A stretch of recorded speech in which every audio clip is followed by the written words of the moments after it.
Welcome.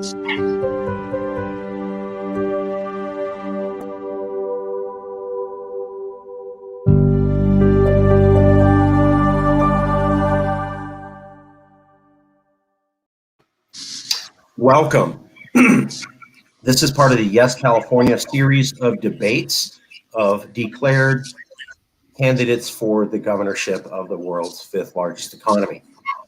Today we have Mr. Fuji Shioura, Mr. Kevin Call, and Mr. Louis Marinelli. Now, we are having recall candidate debates with registered declared candidates. We have about 20 or almost half the list who's in discussion with us or participating in the debate. Separately from that, we have started to allow individual candidates. You hear the echo? Yeah, let me.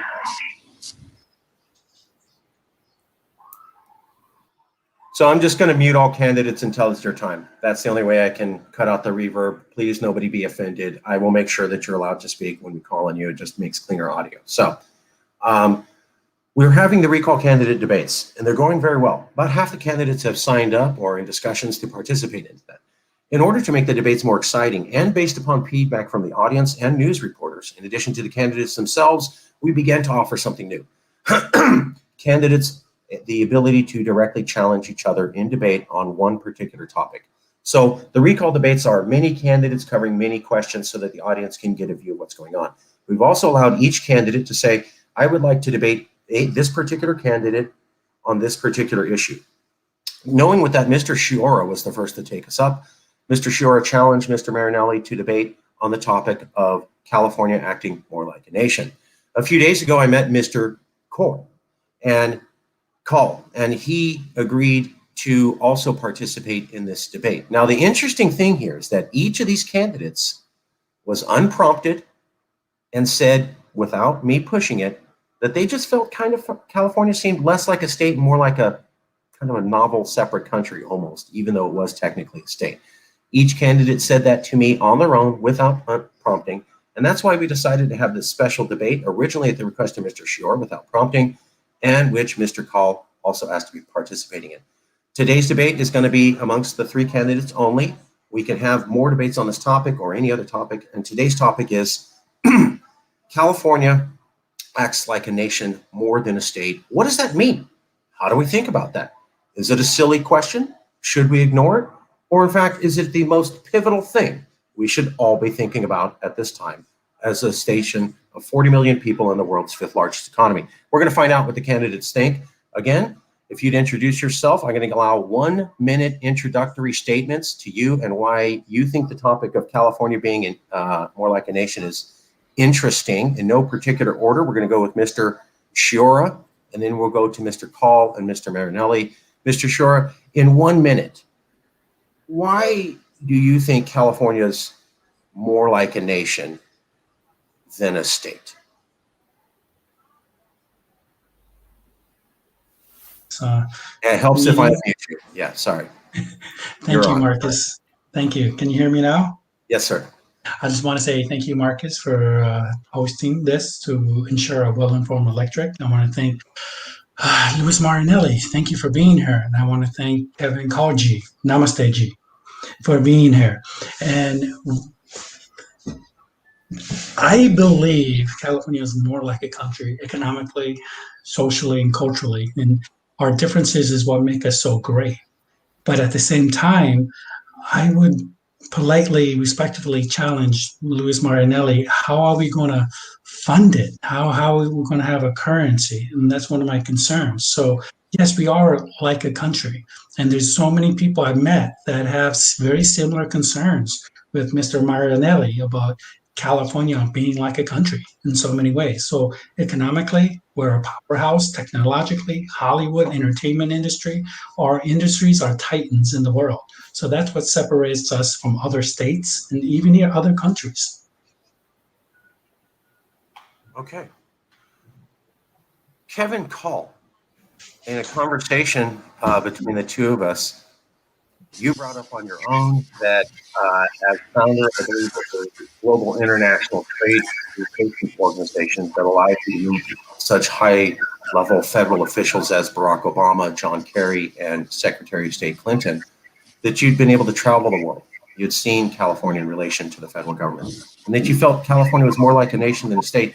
Kevin Call, why do you believe that California is more like a nation than a state, sir? In 1 minute. Thanks, Marcus. It's real pleasure that you've initiated this topic, which is very dear to my heart. And I welcome my other two associates of mine, Marcus, namaste, and Mr. Martinelli. I hope you don't mind my pronouncing your names right. But if I may ask, Fujiwara, which country are you from? You're from, I think, Japan or? Well, my father is Japanese, and I was born in San Diego, California, Republic of California. Got it, sir. I thought so. Anyway, I was born in India in a village near City of Joy, which is all Calcutta. It used to be known as Calcutta, now it's Kolkata. And I spent 30 years of my life in India, and I'm going to be completing 30 years of my life in United States and California, most of it. And California, the day I landed here in December of 1991, when I saw the demographics of this Angelinos primarily, I've seen that every 5 miles there's a new country.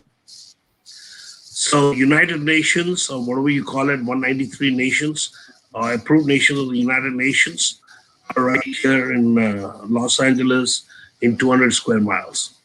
And these leaders of different nationalities who are immigrants of this great nation have contributed to the growth of California. And this California, which was the 3rd largest economy in the world, has come down to the 5th largest economy in the world. As the governor, 41st one, I will make and see that it is number 2 in the world, ahead of China.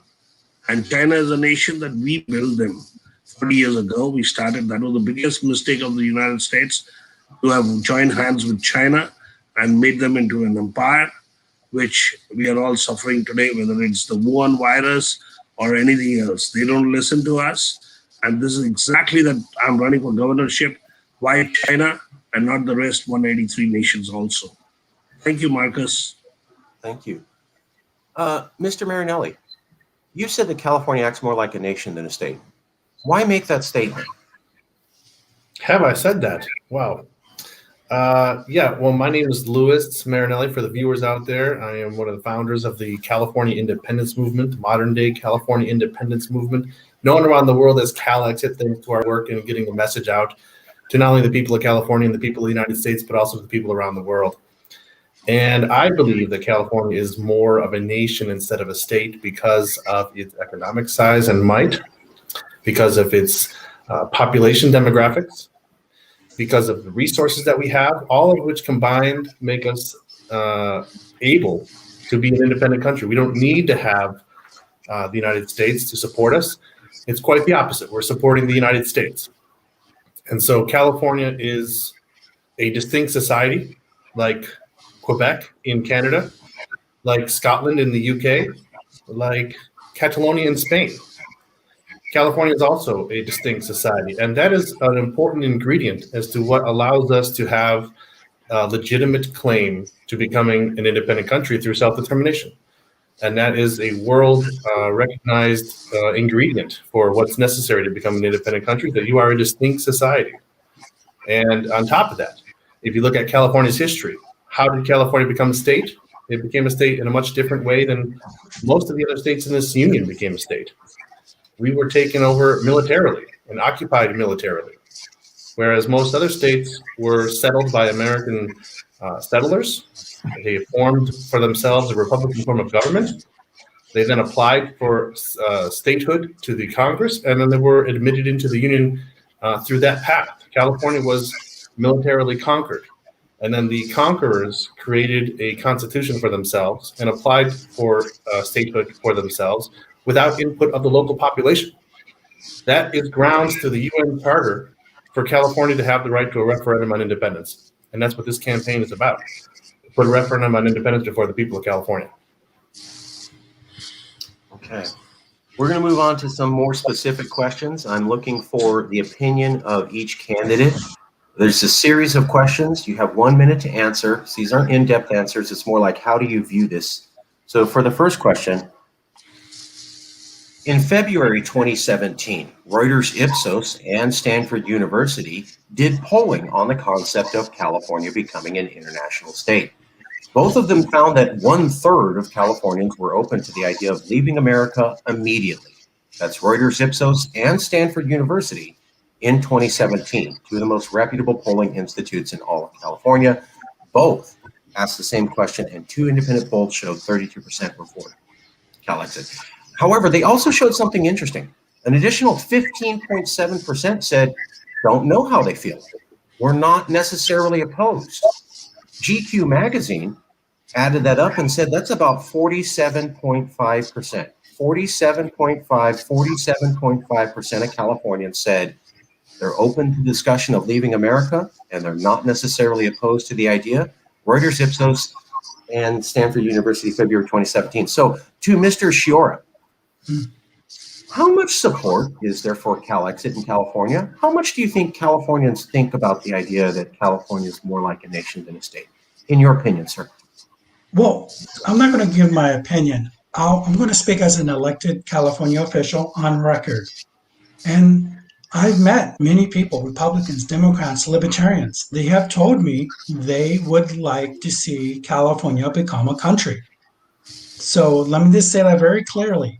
There are a significant number of Californians I have met that do prefer and desire for California to become an independent nation for various reasons.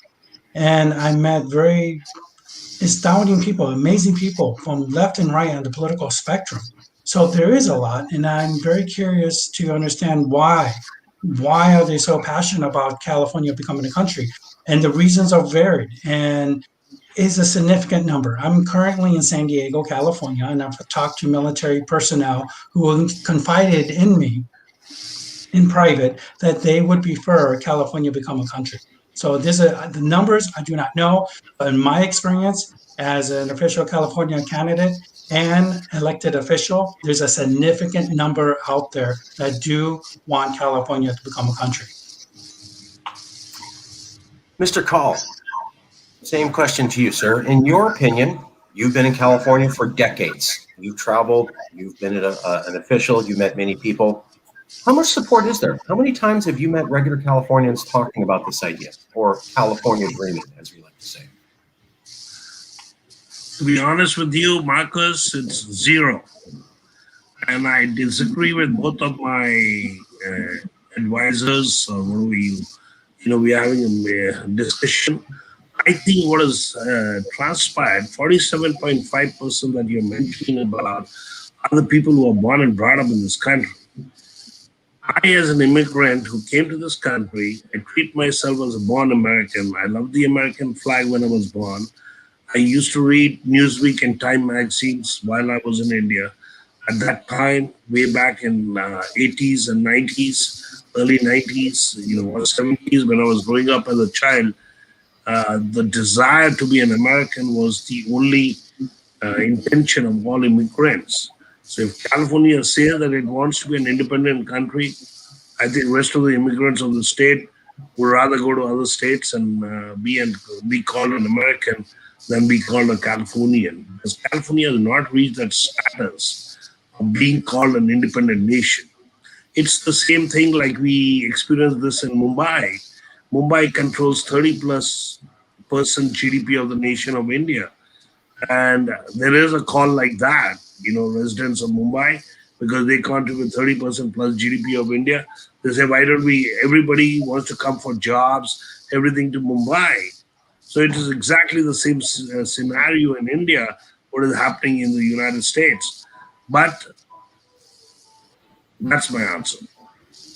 Thank you. Sorry, we have a lot of questions and I want to hear from everybody. I know the public does too. I will just say that it can't be 0% because you brought Well, up Marcus, the idea. Let's go to Louis Marinelli. If you're going to join the Same debate, question to you. yeah. How much support is there for CalExit? Well, I mean, like I think you were about to say, I was going to be proud to be the first person that Mr. Kyle has ever met that supports California independence in California. So now we're at 1 instead of 0. You're on the debate stage with at least one candidate who supports that idea, another candidate who's recognized that there's a lot of people across the state. So I don't know what part of the state you're living in. Maybe you're out there in the boondocks somewhere, but there are a lot of people in California who support California independence. I'm one of them. Marcus is another one. And like those polls that he's referred to, there's at least a third of Californians who are openly supportive of the idea. I'd also like to point out the fact that you said as an immigrant, so many immigrants are happy to come to America and they love the American flag. And when they come here, they're so proud of it. And I would argue that the reason that they're proud to be Americans is because of California culture. Is a part of America. That's what makes America, I think, attractive to foreigners, because California is much more like the rest of the world than the other 49 other states are. And so I believe you said you're from India. Other immigrants come to America, and because of California's size, population's 40 million people, its impact of our culture on the rest of society, I think that the image that America projects around the world is to a large extent, California image. And that's a reason why we want to secede from the Union, for 2 reasons.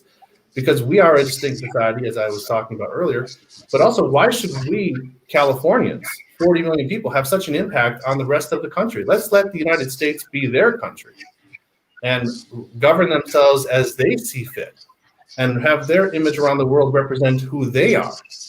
And then we as Californians, who have a different set of values, who the Americans don't like, by the way, we can have our image around the world that represents what California represents. And we can govern ourselves according to the ways that we want to govern ourselves.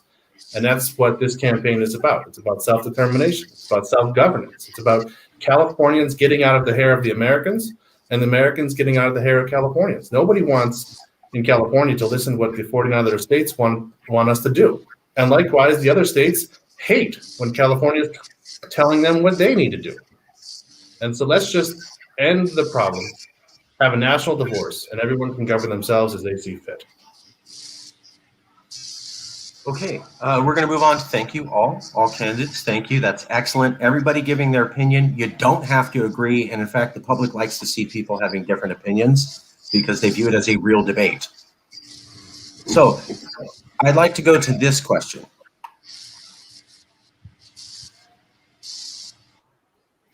In February 2017, polls showed around 65% of Californians were for ignoring federal law on climate change and immigration. Quotes from Politico magazine in February 2017, 65% of California adults say the state and local governments should pursue their own policies to protect the rights of undocumented immigrants, while 63% of adults support state action to address global warming, according to the poll. That was February 2017. April 2020, California Governor Newsom told the federal government that California would ignore their guidance on coronavirus and follow our own protocols for reopening the economy. May 2021, that's this month, Joe Matthews, a well-respected policy reporter, said that the Supreme Court is very conservative and appears to be biased against California. He said, quote, "As for the current justices, here's a warning. If you persist in open bias against our state, don't be surprised if citizens defy your rulings." And finally, in May 2021, when the CDC and Joe Biden issued guidance that people with vaccines need not wear a mask, California said, "We'll look into it, decide if we agree, issue our own guidance, and do it on our own schedule." That is a period of 5 years where even without CalExit, you have the California people and the California government saying, we don't care what the federal government says. We'll do our own thing. That's not with the CalExit. That's the people and the Californians. So even without a CalExit, do you support a continuation of the existing behavior of California people and its government, ignoring federal law and directions? Let's go to Kevin Call first. Kevin Call. I agree with what you're saying, Marcus, but the point is we have to treat California as a state, not as a country. And decisions have to trickle down from the federal government to the state. That is the right way to go about it because everybody who has succeeded in California, whether it's Amazon or Facebook or Google, all these companies have gone global. That's why California is the fifth largest economy in the world because of the global nature of these companies. So the globalization of the companies of California have been given preferences, maybe because of the venture capitalists who are supporting these ventures. But what it is that CDC guidelines have been, not up to the mark. This pandemic has not been up to the mark. The worst thing that has happened is when the NIH gave $3.7 million to the Wuhan lab, they needed to be prosecuted first for the truth to come out.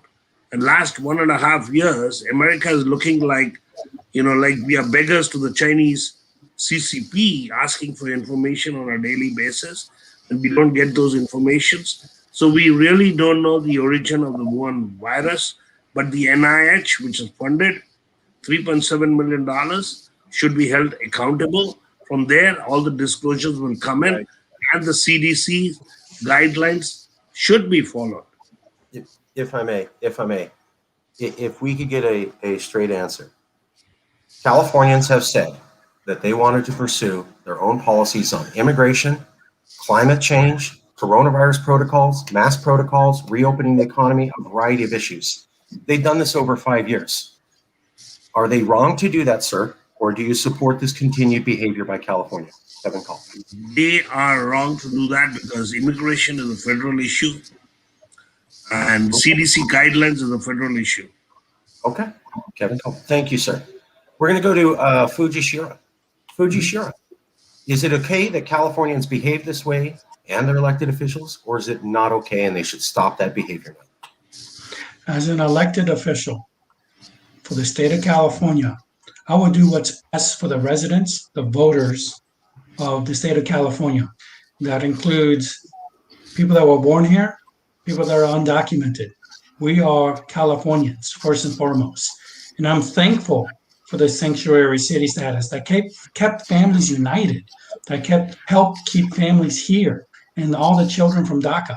So yes, I would do what is in the best interest for the residents of California, documented or undocumented. Thank you. Okay. Mr. Marinelli, same question to you, sir. Do you support California acting like this, or we should stop that right away? Well, of course, I support the fact that California is going to ignore federal laws. I mean, and the best justification for that is the fact that the federal government ignores federal laws. So if they're to set the example, in California, it can take the same path forward and ignore those federal laws to pursue the kind of public policies that the people of California need and deserve. When it comes to immigration, for example, we should be setting our own immigration. There's no reason that senators and representatives from North Dakota or Maine should be setting immigration policies that affect California. I mean, it's a completely different world. And so why should the politicians who are from Maine, North Dakota, Montana, Vermont, which is like 90% white or more maybe, be setting immigration policies that affect the people of California? It just makes no sense. That's why we need to have California setting its own immigration policies, and we need to have California setting its own trade policies, because the needs of this country between state to state, especially when you're talking about two different sides of the continent, are so diverse from one another that it makes no sense for even California to set the policies that the people of Maine should live under. And likewise, the people of Maine shouldn't be telling the people of California what policies they live with. That's why we need to have a national divorce, because we can't, as a country, function. It's too large. It's the same problem that empires have had over centuries and millennia, is that empires grow larger and larger until they collapse. We are reaching that point with the United States of America. The average length of an empire that lasts is about 250 years. I think the United States is about 245 years old now. So we're approaching that average length of time that an empire lasts before it starts to collapse. And I think that this campaign for governor here in California through my candidacy as the Cali's governor represents that idea. Because we have a candidate for the first time in history that's running on the platform of seceding from the Union. Why? Not because we're just doing it for fun, but because there are arguments to be made that would justify that move. Now, some people may disagree with that, and that's why we're here to discuss those topics.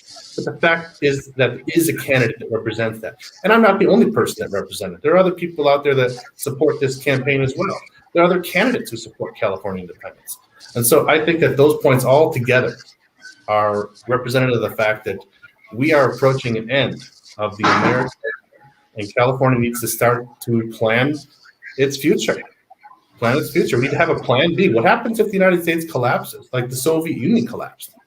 I mean, what happens if, this is like 2021 and it's like 1987 in the Soviet Union and the collapse is coming in 4 years? Nobody knew about that. We need to have a plan in California. That's why we put things forward like the devolution panel. So at least get the state studying the issue so that if push comes to shove and the United States does collapse, we have a plan in California what we're going to do with our future and our people. Thank you. Here's the next question. In April 2020, the federal government appeared to provide no guidance on how to deal with a deadly emergency that was killing people en masse. Californians were terrified for their lives, hearing figures of hundreds of thousands, possibly millions dead. The California government felt that they were not getting the amount of guidance that they needed and demanded from the federal government. In this vacuum, California Governor Gavin Newsom stepped in. In fact, he even called California a nation state many times on TV, while saying that he would direct California to have its own coronavirus protocol and it would ignore whatever regulations the federal government set on it. He was widely supported amongst California voters for doing so and cheered amongst Californians in general. Given that during a crisis when there was a complete gap and inability to have leadership from the federal government, and Californians were scared and they demanded a higher level of leadership. And then their governor said, we're going to do it on our own and ignore the federal government. And he was loved for doing that. It begins to appear this is what Californians want. The question for you is, when another crisis comes and the federal government is not able to provide guidance to the level we Californians demand, do you support California acting on its own again or not? The first question goes to Mr. Call. Marcus, the reason I'm running for the 41st governor position of California is, in spite of all of these Democrat leadership in the United States, have known me personally. I've known them personally for the last 20, 25 years. And I'm running as an independent for a sole reason. Gavin Newsom is not competent to be the governor and he should resign immediately. Not because he's part of the dynasty rule that we experienced for the last 80 years. And I've sent you the details today about the dynasty rule of 80 years done by these four families. It's the sole reason as an immigrant. I come to this country, and last year I was walking in my beach in Belmont Shores, and I see on Independence Day, the whole state has been locked down and shut down. When a week ago, before that, you see the protesters march, this march, and I don't want to specify all those things. The whole state was open. Out of 193 nations, tell me one head of state. We talk about California being an independent country and all that. When we have a governor who is so incompetent and disloyal to us Americans, that is the sole reason I'm running for office, because I don't want to see a disloyal American to be in office, and he should resign now. Okay. Mr. Shioura, same question. When another crisis happens and the federal government's not able to provide leadership to the degree that Californians demand, is it okay to take matters into our own hands, as the governor did, to wild support, or is it not okay? Mr. Shioura. Yes, first I am running for California governor, and I am thankful for the actions of Gavin Newsom in that emergency situation of 2020. However, yes, I would do whatever it takes to best serve the interests of our voters, residents in the state of California, because I'm obligated to. As an elected official, I would do what's best. And if it's best to ignore or not adhere to federal regulation that is either complicated, outdated, or convoluted, and we have a more clear and more straightforward path to best serving Californians, absolutely, yes. Thank you. Mr. Marinelli, the same question to you. Well, quite frankly, I think it's basically the same question as the one before that. So I'm going to answer it pretty quickly and then go on to something else. I think that, of course, I mean, if we have another emergency, we're not going to wait for the federal government to provide guidance. Again, they can't tie their own shoes in Washington. So why would we be listening to them? They violate their own laws, they violate their own constitution, and they're going to tell California what we're going to do. That's the last thing in the world that we need. And then the advice that they give us is not even reliable anyway. So California should just become its own independent country and decide its own future for itself. When we have problems, we can show ourselves on the world stage that we can solve our own problems. And we've done that. Because what example can anyone provide where we had an emergency, a big, great federal government came in and saved the day? I mean, the federal government doesn't save the day ever. It makes problems worse. Ask anybody in the country. You know, what's that joke that they say about, you know, I'm from the federal government and I'm here to help? That's an oxymoron. So the idea that the federal government's ever going to provide guidance to California to save the day is just ridiculous. And I'd also point out this last point. You know, there could be talk sometimes about perhaps we get some federal funding or extra federal funding in terms of support from the federal government during times of emergency. Well, that's California's money to begin with. We pay that money to the federal government in the form of taxes. So that's just them giving back California its taxes to spend in California to resolve its problems. That's not some gift that they got from outer space or from another country that they then transferred into California to help us out. They're taking taxpayer money and giving it back to California to solve California problems. That's not a gift. That's our own money. And on top of that, for years and decades now, California's been a donor state, which means we're losing federal taxes every year to the redistribution plan of the IRS to give our taxes to other states, so that when there is a time of emergency, we actually get back a little bit more money. We're still in the hole because every year we're losing tens and hundreds of billions of dollars to this redistribution plan that gives our taxes to other states in this union. In 2019, we lost $160 billion deficit in terms of taxes paid and taxes received in the form of federal funding. That happens every year. So any kind of gift that we get from the federal government in terms of support for our emergencies or any kind of guidance we get from them, I think is ridiculous and nonsense. Thank you. Okay, the next question. Here we go. Let me cue this up. So in October of 2020, there was a poll called "This is the most hated state in America." Both residents and rivals agreed this is the most hated state in America. That was from 2020. Now, that survey listed as the top most hated states New Jersey and Texas and California. But here's the thing.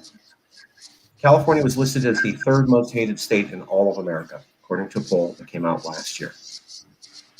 Texas was number 2, only because there were more Californians than Texas. So Texas got to be the most hated because there's more people in California who hate Texas than Texan people who hate California. So really, that bumps California up to the second most hated. New Jersey was only the number 1 most hated place because it's hated by New Yorkers. That survey showed that California had around 8 to 10 states that hated, whereas any other state only had about 2. So we were averaging 2 to 500 times more hate distributed across multiple states than another one. 3 California attorney generals have said that it is legal for California to secede through a vote in Texas versus White. The Supreme Court said in Texas versus White that if you could get consent to the states, you could legally and peacefully secede. California Attorney General Kathleen Kennelly on January 2017, Javier Becerra on July 2017, and Vice President Kamala Harris on August 2015 all said that Texas versus White does allow peaceful secession through consent of the states. Given that California appears to be the most hated state in America, and that it is legal for us to leave if we get the votes, is it fair that a simple majority vote of Congress could allow California to leave? And do you think there's enough Americans who would allow us to go? Mr. Call. I don't support this idea because it is the immigrant community that has built this nation also. They have a major part to play. Like there was a time, when the dot-com era was there, if there was not an Indo-American in the board of the company, would not get funded. So everybody's voice has to be taken. California as a separate country issue, the immigrant community would not accept that because they all came to America because of the American flag, the love for America. Like I tell my kids, say, we are born Americans as immigrants, okay, of 193 nations of California. So to think about that, these kind of secessions and other things will work, I don't think that's a good idea, because if there are problems, like everybody has problems, family, there are problems. How do we make America the most powerful country in the world? We have become beggars in the global society today, to be honest with you. We got to beg where the Wuhan virus has come from. We got to beg for everything. If you look at the news these days, it's like our president is begging all over the world, give us business, give us this, give us that. So how California can integrate itself with the rest of America and make them happy?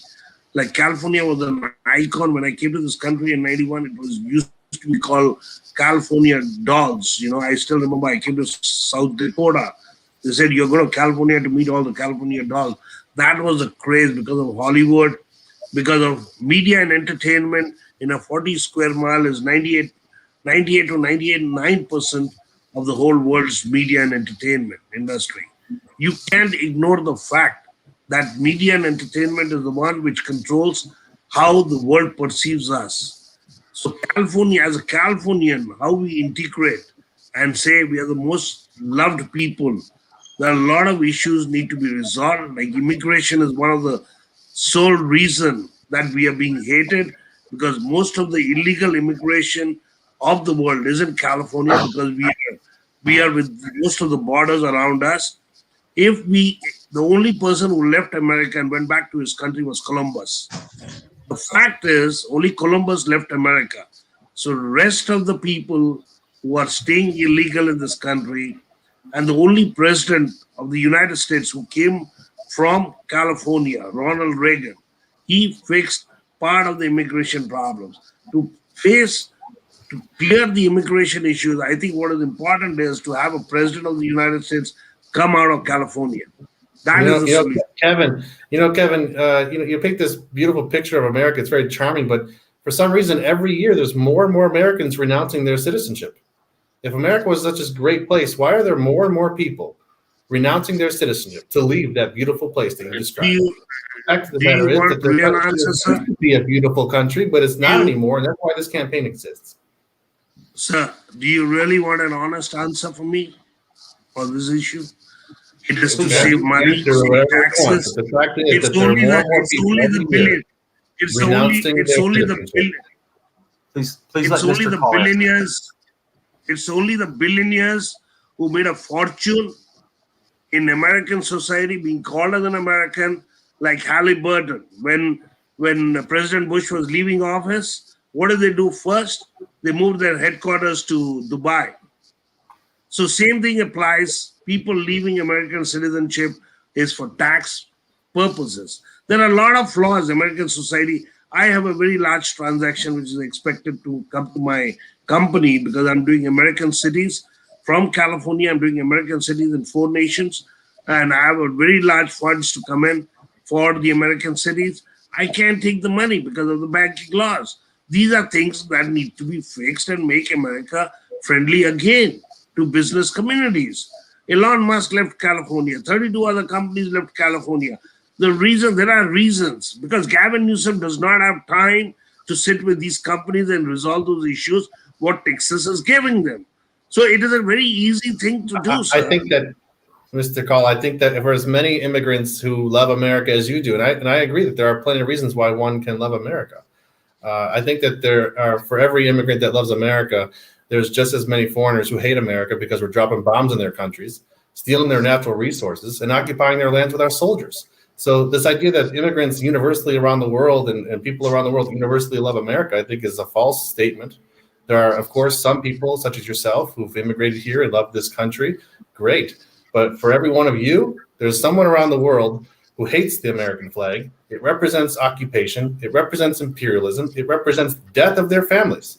And California doesn't want to be a part of that anymore. And that's why this campaign exists, to get California out of the business of supporting and subsidizing the American military, American imperialism, and the American empire.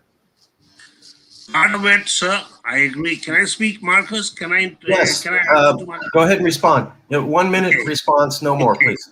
Very clearly, you said it right. I mean, I fully agree with you. These are the flaws of the American society. I will tell you, there was a very good, the founder of Singapore once rightly said, we have to look at it on an international perspective. He said, when a Chinese goes to a country, very important, please pay attention to what he said. The founder of Singapore who built that nation, he said, when a Chinese goes to a nation, he waits. He starts a Chinese restaurant in his neighborhood, starts feeding the Chinese food, then starts talking Arabic or whatever language, African languages, wherever they are occupying all over the world. After 10 years of patience, he goes and does business. Americans, we go, WMD, Colin Powell says WMD is there in Iraq, and we bomb the country next day. That was the anger of the world, which I fully agree with you. But Americans are not occupiers. We are not occupiers. We do not occupy a nation. We liberate a nation. But there are mistakes made in the last 20 years which needs fixing. That fixing can only come when we all come together as one nation under the American flag and say, we have made mistakes. We all have made mistakes. I don't want to have Judge this Bush's dominate the debate and let Mrs. Shioura also get involved here. But the last thing I would just say is that, it's just kind of funny you say the United States is not occupying any other countries. It seems like something George Bush would have said when he formed a coalition of the willing to go and liberate Iraq and liberate Afghanistan, and we're still there today. I mean, I'm 35 years old. I think the United States has been involved militarily in countries around the world for every year of my life. Not sure how old you are, but I'm sure it's pretty similar for you, even though you're much older than I am. The United States has been at war for most of its existence, fighting somebody somewhere. California doesn't want to do that anymore. They never wanted to do it in the first place, but we've had to because we've been stuck in this marital union with Washington, with the imperialists. It's time for us to get out of it. And I would recommend moving to another topic. Sir, to answer you correctly, most of the defense companies of the United States, where are they at? They are in California.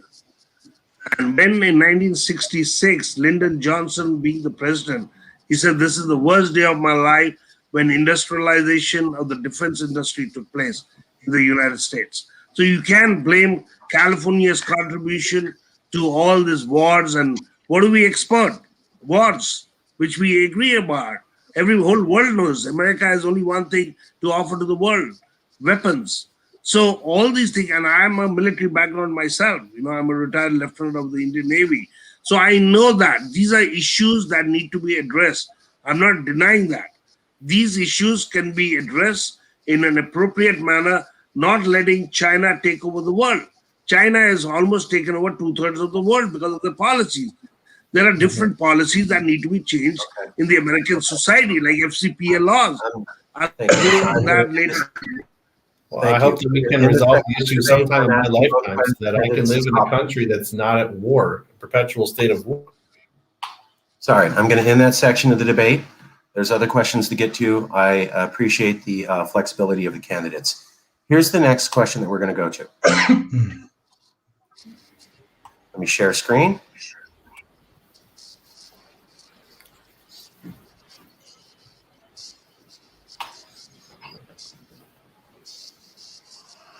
The Public Policy Institute of California is one of the most premier think tanks and survey organizations in California.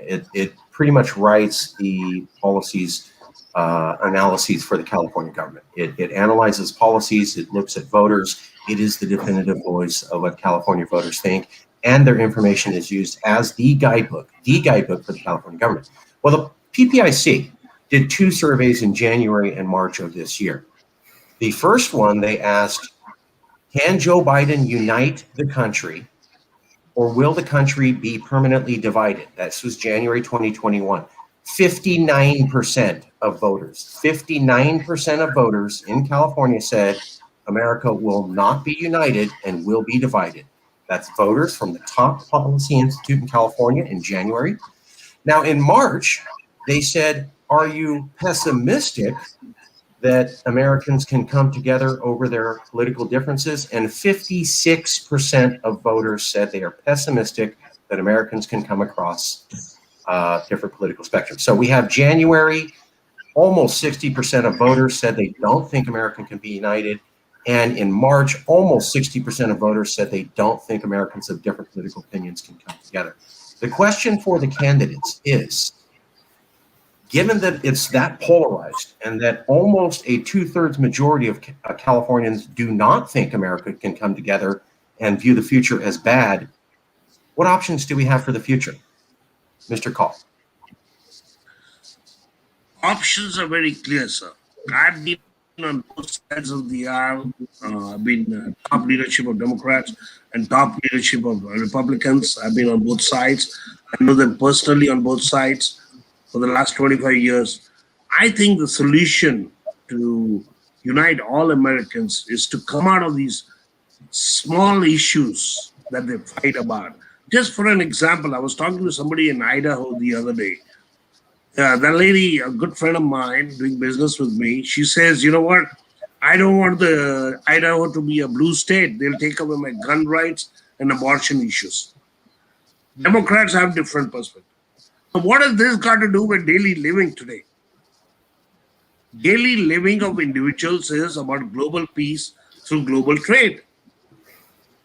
So that is my whole perspective. That's why I'm running as an independent candidate, because I need global trade to come to California. That's my only one set. There's only one success story as an American is global trade. Okay. That's it, sir. Mr. Shioura. Yes, I think, once again, I want to do, and I will do, as a elected official today, tomorrow, next week, next month, and as the next governor of California, I will do what's best. And what's best is to really reinvest with California. And unfortunately, right now, because America is divided, I've met Democrats and Republicans alike, and they do blame each other. It is a very divided situation, almost, I would say, dangerous, unfortunately. I do believe in peace. I want peaceful relations. But at the same token, what is the best thing for the cities, for the townships, for the counties of California? And that is to think inward at the moment. Once again, we have one company in the state of California that has more money than some countries, Apple. We're 40 million people. We have an election code in the state of California that specifically says that we could allow international observers during our election. I don't know any other state that allows, in their state law, that allows international observers in the elections, because it's for the best for the people of California, which I agree with. So I'm in favor of doing what is best for California. And right now, betting on the other parts of California that are so divided would not be the wisest economical choice. Thank you. Thank you. Mr. Marinelli. So you showed up some statistics there that showed about 60% of the country was pessimistic or didn't know whether or not they would be able to basically make peace with the other side of the aisle. Is that right? Yeah, basically almost 60% of California voters in 2 different polls through January and March said that they have no faith in unity and no faith that Americans across political divides will come together. That's almost 2/3 of the voters in the most recent polls. by the most reputable polling agency in California. Response? Okay. So my response would be, I don't think that there's necessarily a need for them to come together. I mean, that's what this campaign is about. It's about to separate each other from before we go out and start killing each other. We don't need a second civil war in this country because people are going to be going to the streets and fighting over things like gun rights. I mean, there are a lot of people on the right who I know personally. If you say you're going to threaten to take away their guns, that you're going to be shot at trying to do so.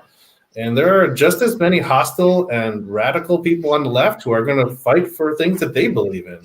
And that's why I think that in order to preserve peace in North America, we need to get out of each other's hair. This is the dysfunctional household, these 50 states. It's a dysfunctional household. It's a broken marriage.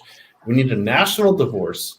At least let's take California, because that's our responsibility. That's our jurisdiction. At least let's take California out of the dysfunctional household. And maybe then, when Californians aren't telling the people of Texas what they need to do, and the people of Texas, on the other hand, are not telling the people of California what we need to do, then maybe we can live in peace in North America. And I'm pretty confident that we can. I mean, I have friends in Texas. We've met before with the members of the Texas Independence Group, and we've come to that same conclusion, that we don't want to live together in one union and be in each other's hair and messing up with each other's domestic policies and policy preferences. But as two independent countries, imagine, for example, Texas was an independent country and California was an independent country. We could live in peace in North America because we're not interfering with each other's business. And that's what the goal is, to keep the peace in North America through separation of these states and allow some of the states, if they want to create their own federations or unions. But the union as it exists today must not continue with California as a member of it. We're getting down to our closing part. We have a few minutes. Mr. Call, if I may, we have enough time for closing statements. So I'm going to give each candidate 1.5 minutes. You can respond to what another candidate said. You can bring up a new issue, or you can make a general closing statement, whatever you would like to do. But we're going to be strict on time. 1.5 minutes, starting with Mr. Call. I just wanted to answer to Mr. Marinelli about a very important issue brought up of gun rights. Most of the people, as a military guy myself, okay, former veteran of Indian Navy, I think the biggest asset America has is an army because of the gun rights. And 500 million plus weapons we have in the United States by its citizens. That scares countries like China, that is building up its arms, larger size than any part of the world. 6,000 plus warships are being built by them. They are getting ready for a third world war of unmagnitude. Imagine if the Chinese people of 1.6 billion people, they come to the shores of America. Every American armed is a soldier of this nation. So I want every American, that constitution that provides it with guns, that discussion should be stopped from the Democrat side and say, this is our human assets. We have 350 million soldiers against Chinese 3 million soldiers. So these kind of preparedness has to be stopped in discussion regarding abortion. There I feel. I'm sorry, that's time. I apologize. Mr. Shioura, 1.5 minutes, closing statement, sir. Thank you. My name is Fuji.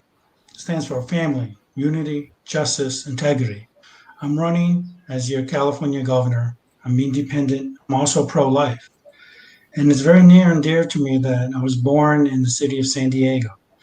And as a native-born Californian, I'm here to tell you that if there is a vote for California independence, I will respect the decision of the voters. The voters have a choice to vote yes or no on that very important topic. And who am I to take away their vote? Every qualified California voter should have a qualified chance at voting on such an important topic. And this is a complicated topic that deserves more discussion. And I'm thankful for Kevin Kolji for being here and Marinelli being here and Marcus holding this. But what we need now is have a vigorous and civil debate on this important topic. So I will be the candidate for you. I encourage you to visit my website at www.governor.life. So here's the time to really go forward. Thank you. Thank you. Mr. Marinelli, minute and a half, sir. Yeah, I mean, I'm kind of just a little surprised here because we were joined by an immigrant here who has something against China, and I don't know that that's a California value to really single out a whole country and think that they're the big bad bullies of the planet. And I also think that we're not living in the 18th century anymore, where soldiers are going to get on a ship and cross the ocean unnoticed and then land on our shores and start taking over towns and raiding cities and burn down our straw houses. I mean, if the Chinese were to put 1 billion people on ships and send them across the ocean, I think we would notice it as soon as they left their own shores, and they wouldn't get very far. This is the 21st century. We were able to notice that kind of thing. So I don't know where all this fear mongering about China is going on. But anyway, back to the point. I think that I'd like to use the remaining time to build upon what Fuji was saying, because he was saying that the people of California deserve to have a vote on independence. And that's exactly what my campaign promises. A vote for Marinelli is a vote for independence, because if I'm elected governor, I will declare California to be an independent country. I will then have my Declaration of Independence affirmed by the state legislature. And then the state legislature will put that to a vote before the people. That follows the Norwegian model. It happened in 1905 in Norway, where they unilaterally declared independence. It was supported and affirmed by their supreme legislature, upheld by a referendum, and then they gained their independence within 5 months from Sweden. I think that we can follow that model here in California. My campaign for governor is about putting an independence referendum before the people of California, following an affirmation of my Declaration of Independence by the state legislature. We can achieve California, but we first need to recall Newsom, replace him with a candidate that supports California independence. That candidate is Louis Marinelli. A vote for Marinelli is a vote for independence. Thank you all for being here. We are willing to have another debate on this topic of California independence for anybody who'd like to talk, or any other candidate. Additionally, all recall candidates can challenge or request to debate any recall candidate on any particular issue. We're very glad Mr. Shioura started this idea. We're very glad Mr. Call agreed to be part of this. Thank you all candidates for being here. I have to go now. We have a mainstream recall candidates debate at 1 and another one at 3:30, in addition to debates next weekend. So if you'd like to be part of a debate, if you are a declared candidate, get a hold of us. If you'd like to debate a particular person on California independence, get a hold of us, and I will love to set that up. Thank you, everybody, for showing up. Thank you all for being flexible. This will be the end of. Yes. If I can just point out, we're not debating here right now, but I just would like to point out that tomorrow, close to tomorrow anyway, is June 14th, which is the California Independence Day, the day that the bear flag was first raised over the land of California. And so we're going to be celebrating California Independence Day, as we do every year. The Americans kind of took it over by making it Flag Day. And that's, I believe, an intentional move by them to kind of stifle California history and make Californians forget about their own history by replacing our Flag Day, the day that the bear flag was raised over California, with American Flag Day. But anyway, the truth of the matter is, the bear flag revolution, the bear flag was raised the first time on June 14th, 1846. That anniversary is tomorrow. Excellent. Thank you. Good to know. Also, before we go, because I'm a nerd, Lee Kuan Yew is the guy who created Singapore. And he said that while he came from Chinese culture, he viewed himself as a Singaporean, because Singapore was a diverse culture, an international port trade, and not like mainstream China. And he viewed himself as loyal to those people that included many diverse immigrants. Proud to stand in the shadow of Mr. Kuan Yew. And we'll leave it there. Thank you.